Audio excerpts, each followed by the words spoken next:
सारे झंझट दिसंबर में ही खत्म कर देना महादेव, जनवरी से मुझे अपनी शुरुआत करनी है।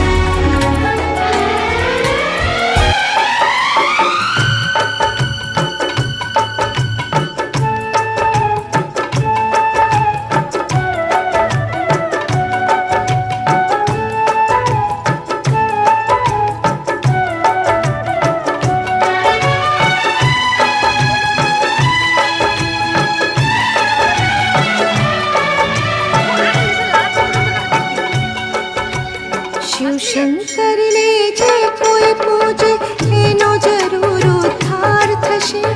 शिव शंकर ने जे कोई पूजे एनो जरूर उद्धार थशे। अंत